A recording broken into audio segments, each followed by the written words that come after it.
If you're anything like me as a hand spinner, then you have a huge collection of random odds and ends, experiments, blending board experiments, slightly gone wrong, muddy yarn, and everything in between. So in this video, I've got a couple of projects I'm going to share with you for sort of using up all those odds and ends. Plus, I've got a wonderful tip from a subscriber and I wanted to just share that with you. Particularly if you're on a budget as a hand spinner, then I thought it was an excellent tip. So I'm just going to pass that on and show you what I've been doing with that great tip.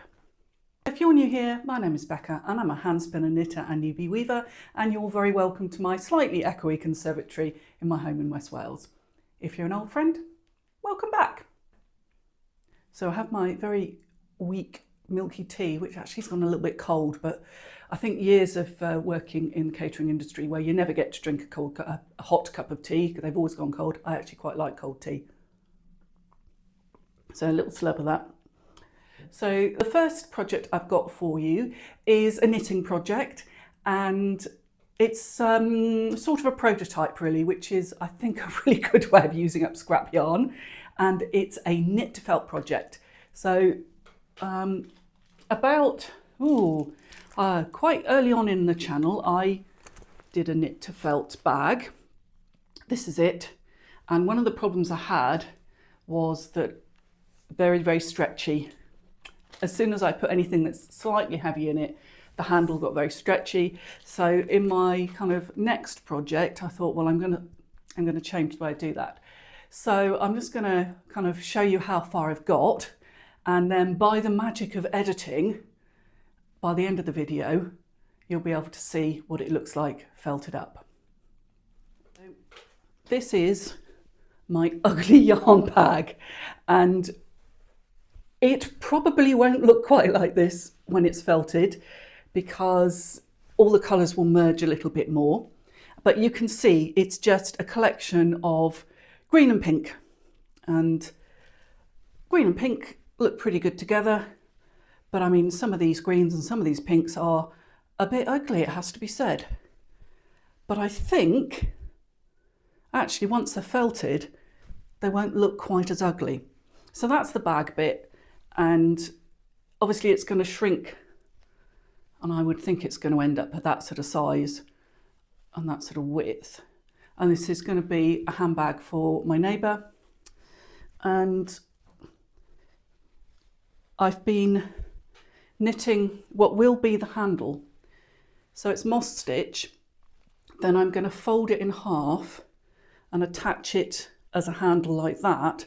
And I think because it's got that double width, double thickness, I think it's going to be less stretchy. That's the theory anyway. So give me a bit of magical editing, and by the end of the video, I'm going to show you what it looks like. So my next project, you probably will have seen already, is a table runner, and it's woven. And one of the things I've done here is sort of tried to be, I was going to say monochrome. We think of monochrome as black and white, but actually it just means one colour. So I just picked up yarns that were all pretty much the same colour-ish. And I mean, I kind of ran out at the end, so there's a bit of random kind of red and blue at the end. But basically, sort of turquoises and blues. And it works really well. So I've got a lot of orange, and that's because when I was in the habit of buying lots of lap waste, the orange is the thing that I find quite difficult to use, and so I've got quite a lot of it. And so when I mess about and play around and experiment, I try and use orange. So on the loom, I've got another orange, what might be a scarf, but I don't know, some of it really is quite ugly. So if it's not a scarf, then it's going to be cut up and sewn together and made into something else. But yeah, and again, by the magic of editing, I will show you it at the end. and it's been a really good practice piece. I'm trying to get to the point where I'm feeling a bit more confident about warping up, and I'm feeling a little more confident about just doing plain weave before I sort of take the next step in my weaving. I really want to get to a point where I can weave cloth to make clothes out of, as in Sarah from is it Sarah Get Weaving? Pretty sure it's Sarah Get Weaving. Anyway, so she has a YouTube channel, I will link it, and she has lots of sewing patterns to use your hand-woven fabric. And she's a hand spinner as well, so I was really inspired to do that. And she uses really little looms, because this loom back here is only 16 inches wide, so it's not a big loom, but definitely want to have a go at sort of chopping up my hand weaving and that sounds very scary, and then turning it into things to wear. She's working on a coat pattern at the moment, and I really quite like the idea of doing a coat, because I was a bit cold this winter, has to be said, and I think a nice woolen coat would be really good. The warp for this is yarn that I thrifted, or from the charity shop, or from the op shop, depending on what part of the world you live in. And the weft is random ugly yarn. Not all of it's ugly. A lot of it is just yarn experiments. And I've tried to have oranges and yellows, but I sort of ran out of oranges and yellows before I got to the end of the warp. And as I actually have measured it out, I sort of need to get to the end of it really. So I'm using this, and when I first spun this, I didn't actually like it very much when I finished. It kind of looked all right on the blending board. And then when I spun it up, I was like, no, I don't think I like that really, it's a bit boring. However, weaving it and having this colourful warp, I actually think it's okay.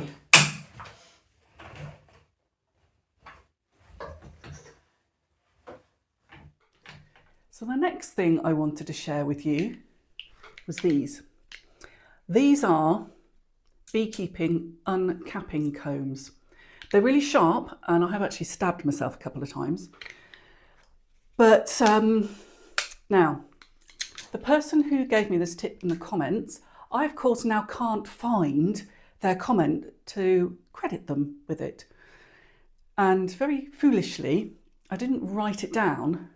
I didn't write the name down before I sort of answered and sort of pressed the, yeah, thank you, gave my answer and to the comment, and then it's gone, and it sort of goes into the great big list of comments, and I just can't find it. So I am so sorry, and I can't remember your name. That's awful, isn't it?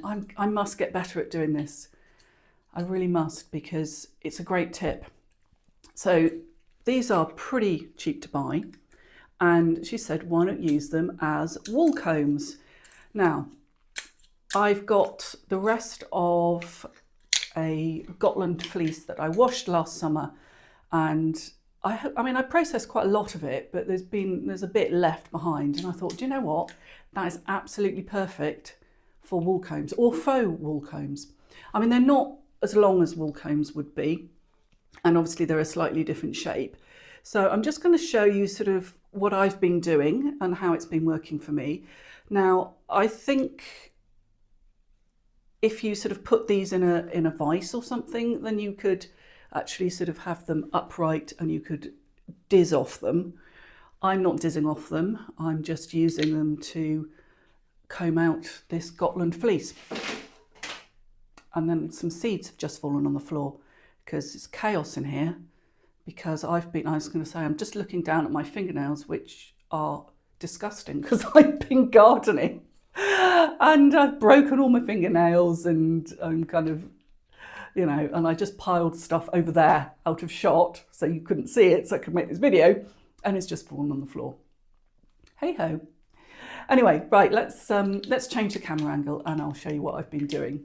So I've got my bit of Gotland, and it's a little bit felted, which I knew when I bought it, and I paid the appropriate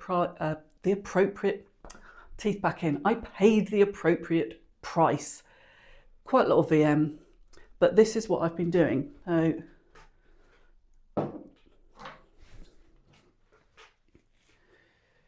I have just been trying not to stab myself, which I haven't actually achieved particularly well. So I've just been putting a bit on, not a huge amount because they're only quite small.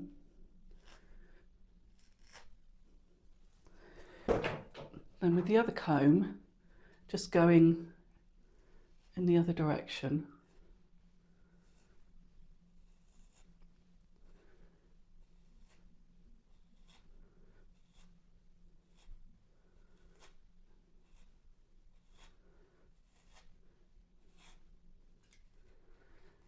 And a lot of the VM is coming out, and a lot of the sort of slightly bobbly felted bits are coming out, and lots of the short stuff is coming out.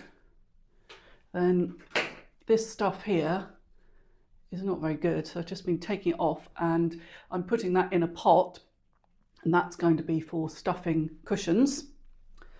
Then I've been going back the other way, and I've just kept on doing that until I get to the point where it's really nicely combed out and I haven't got the sort of felty bobbly bits that I had. And yeah, this sort of stuff that's full of VM and short stuff I'm not doing, and then keeping on going.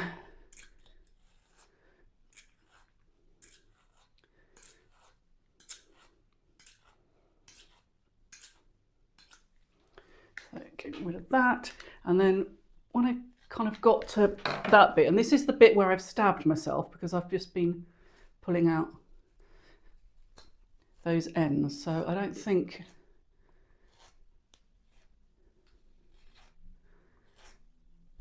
and then I've got a really nice bit of combed out fibre that I have been putting in a pot, and I will spin, or maybe I'm probably going to use it for blending. And yeah, and it's all nicely de-bobbled and de-VM'd and looking really good. So I think these work really well. They're a fraction of the price of real wool combs. They are very sharp, but then wool combs are very sharp. So just don't stab yourself because it hurts. It's not very good for you. And yeah, so if you are like myself on a bit of a budget, I thought that was an excellent tip. So if I can find the comment, I will actually put the person's name on screen. I am so sorry that I didn't write it down at the time. And I think, you know, that's a learning for me, is that I can never find the comments when I come to record these videos thinking, well, I must thank that person who said that comment, whatever it was. And I'm like, yeah, I can't actually remember what the name was. So yeah, note to self, write it down. Okay, so I hope you like that tip, and I am going to go and finish my projects and show you what they look like by the magic of editing. There we go, one ugly yarn bag. I'm going to measure this all before I put it on a boil wash in the washing machine, and I've used moss stitch on the bits that I want to be really sturdy. I slightly changed my mind about the handle because I was thinking I'd double it over, but then when it shrinks it's going to be even smaller. But you know, that might not work, and just cut it off and sew it back on again if it doesn't. So there we go. Let's see what that looks like when I've boiled the life out of it.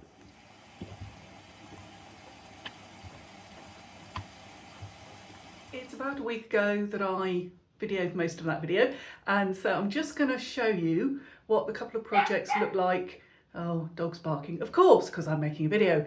Yeah, I'm going to show you what the finished projects look like, and I mean, they're okay. They were never going to be things of beauty, they were experiments, but a couple of really good things have come out of it. So I'll just turn the camera around and show you what I mean. Here we have the felted bag, and you can see it's shrunk hugely.